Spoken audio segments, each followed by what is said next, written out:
Hi there. In this video we are going to be taking a look at another LED light fixture, this time both for the kitchen.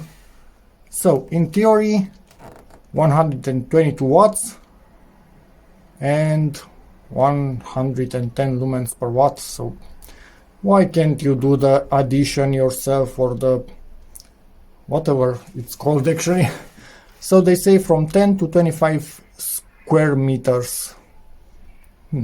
I think I'm in that area, so should work. Dining room, yep. Okay. Yep, it's China, as always, isn't it?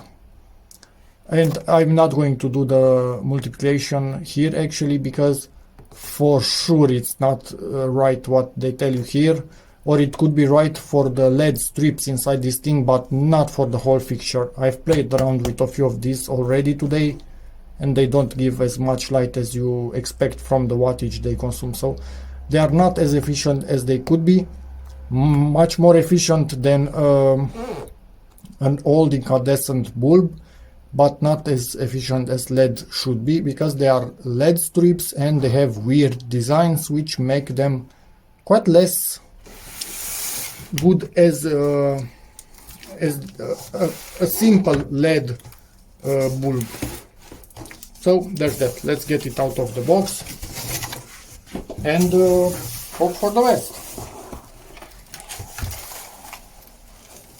And this one seems to be from a different brand compared to the other ones. It's from Melly Lighting, and the other ones were from Lightman or something like that.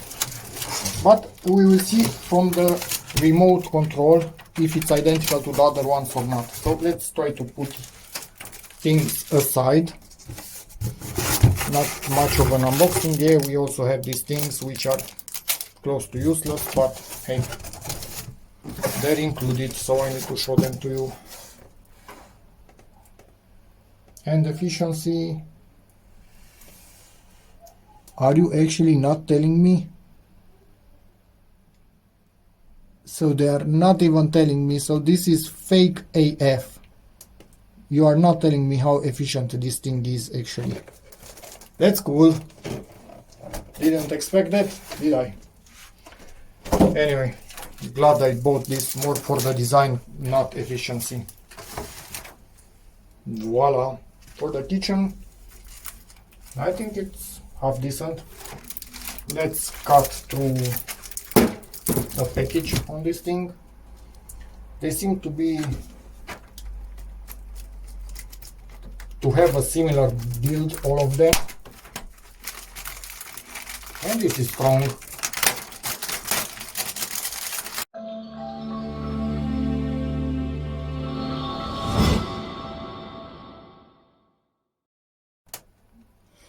This on the side, it's some kind of rubber. Yep, it's rubber.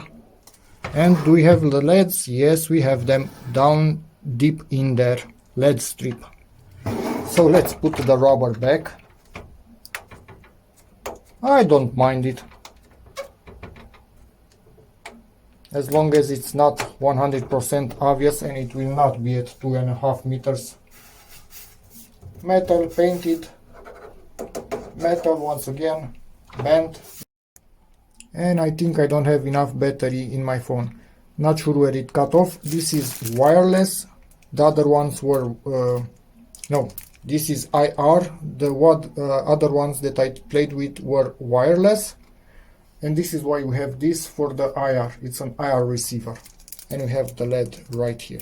So let me connect this thing to power and give it a bell. So it says on it also 122 watts.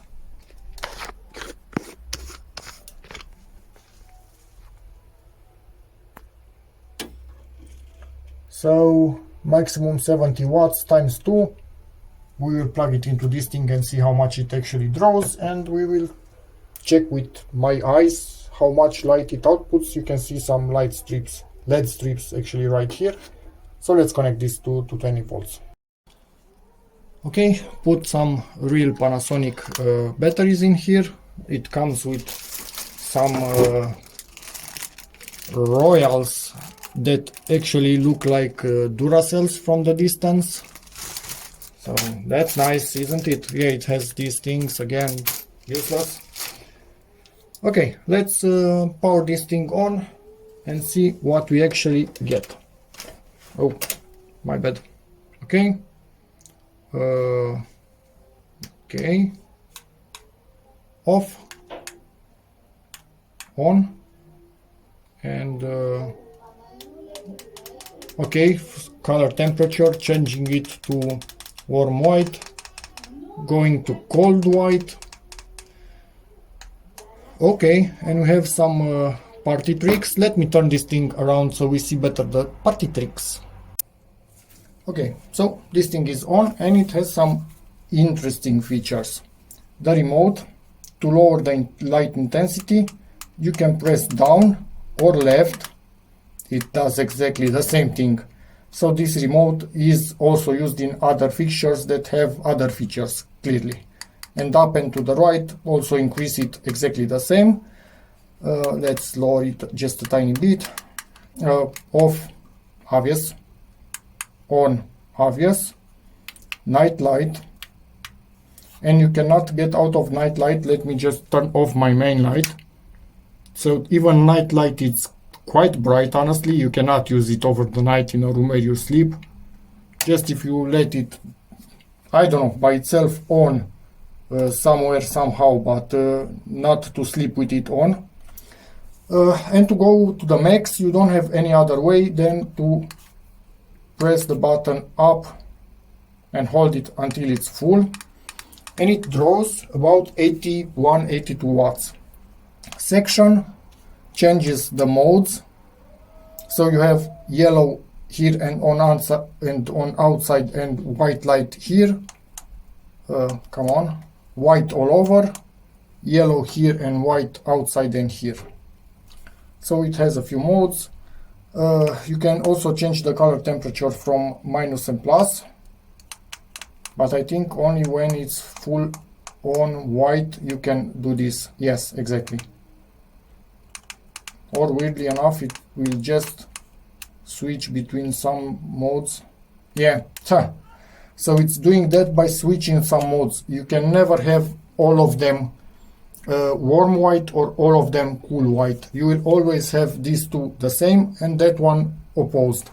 So that's a bit weird, but hey, anyway. The middle button, maybe it's for pairing with the remote or something, but does nothing. Auxiliary button. Again, absolutely nothing on this particular light, so this remote is used for many other models probably. Yeah, let me show you. Let's get it to the max, make sure it's full white. How can I set it to full white? This is full white. And to the max intensity. And now get the phone out of the tripod like a real pro. And you can see down there 81, 80 watts. If I put it to night mode, 6 watts. And start slowly raising the light intensity. So it has a few steps, which is quite nice, honestly. And yes, it will remember what setting you are on when you turn it on or off. And I think by turning it on or off really quickly, something like this, you can switch between modes. You can see it, that it's actually switching between modes. But if you let it stay, I don't know, 10 seconds or something like that, turn it off and let it obviously stay for a while, but not sure exactly what the timer needs, it should go in the same mode it was before. Hopefully. But not sure how much the timer needs to be. Not sure if it went into the same mode or it actually changed again this time. But that's the theory at least. So yeah, that's about that. In the end, this is decent enough. It seems it doesn't electrocute, which is always a bonus. And hope it doesn't melt itself. Doesn't seem to be warm. Just a bit, a tiny bit, so no issues there. And yeah, let's mount it and see how long it lasts. Okay, so I installed this on the ceiling. I have the wires coming from the ceiling prepared. They are in that connection piece right there. And next I need to install this thing. Also these things I prepared. And I will show you a trick on how to work on this thing a bit easier when I get up there. Okay, so to work on this thing, you extend all of these screws and you basically hang it onto one of them and just hold it with a hand and do the connections with the other hand, and then you will simply lift it and rotate it so you latch it onto all of this and then tighten them, and that should be about it, hopefully. Even better idea, hang it in two of them and you have full access with both of your hands, which is perfect. So everything is done, now it should work, I hope. Okay, and it's installed, and let's give it a bell if I could find the switch with my left hand. And it's on, yellowish light, I quite like this. Bright white light, yeah, quite a good amount of it, so that is good. This is minimum power, and now we have yellow in the other area. So overall, what can I say about this fixture? It looks really nice in person, honestly. The quality of it is quite bad, the mounting hardware atrocious. It consumes way too much for how much light it produces, and I don't really recommend you buy it. Yes, I'm not sad that I bought it, but neither really happy. So anyway, we'll keep them for how much they last, but we will not be replacing them with something similar. So that's about that for this video. Hope it helps you, in which case please give it a like, check out my other videos, and as always, see you in the next one. Bye.